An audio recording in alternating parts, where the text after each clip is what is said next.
is the third time the charm. Booker Book 3 is done. Let's talk about it.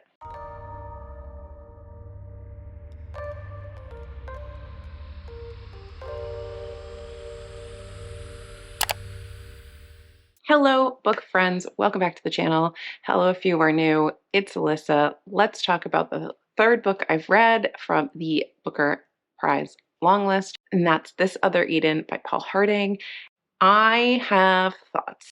So far, we have read like 5-star amazing book.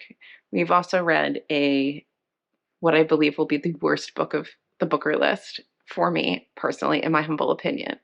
So it just makes sense that we would read something mid for book 3, right?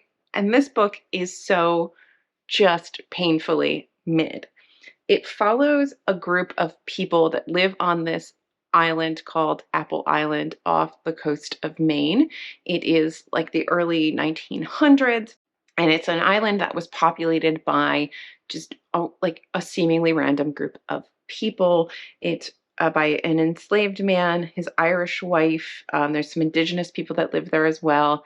And they create this like little oasis world that is just their own. They're sort of outside of, the mainland, Maine,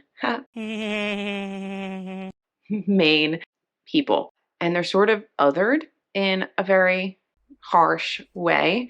And originally, I felt like this was going to give me kind of colony vibes, in that being outside of the main group of people and being sort of ostracized and othered, and how when people come in, they disrupt that and destroy that way of life.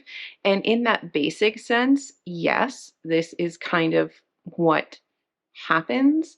But I will agree with this one commenter who said The Colony is a better book, because it really was a much better book. And I think the reason why it's easy for me to say that is This Other Eden is incredibly fragmented story. The way it's told is in sort of like chunks, almost like it's a short story, where each character kind of gets these like chunks of narrative, and it jumps around. And it's in 3 parts, I believe, if I'm remembering correctly. It's in at least 3 parts, and they're kind of, each part is kind of like its own little like capsule story. This is not billed as a short story in any way, but the way the fragmentation of the narrative makes it almost feel like it kind of is flirting with that storytelling style. In general, that's not a bad thing, but I think what it does in this particular book is it keeps you from getting as emotionally invested in what is actually an incredibly sad and dehumanizing story. And I think that does this a disservice. I think in The Colony, it is written so, the narrative is so engaging, and you get to know these characters, and you feel emotional when bad things happen to them. When they don't drown the man on the boat, you're connected and engaged.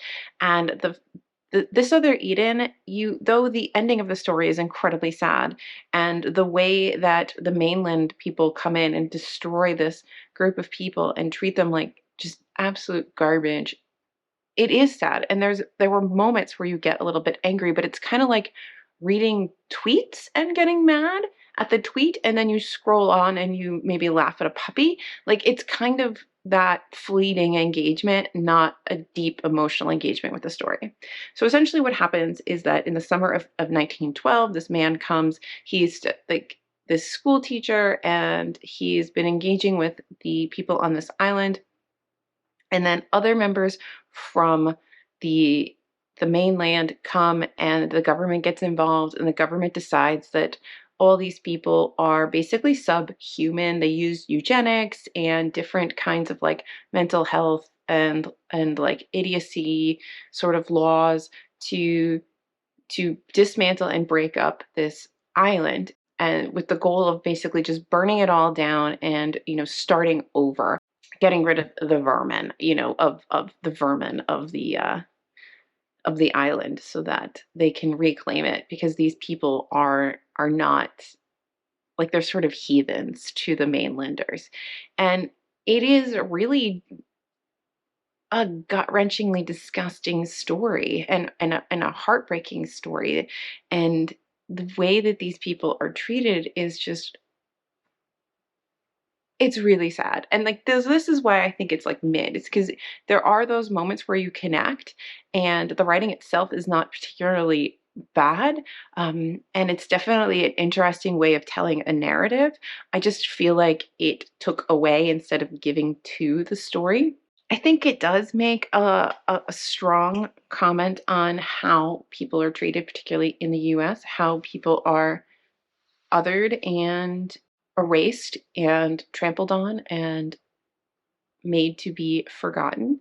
I do like that the story brings voice back to forgotten people, that it sheds a light on eugenics. I feel like anytime eugenics comes up in a story, I do get engaged because it is this like really dark, seedy underbelly of science that people use to further their own racist and disgusting agendas.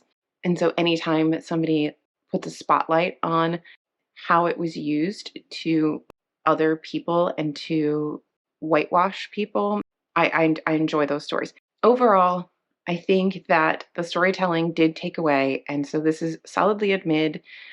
I do think that it's worth reading. Could it be shortlisted?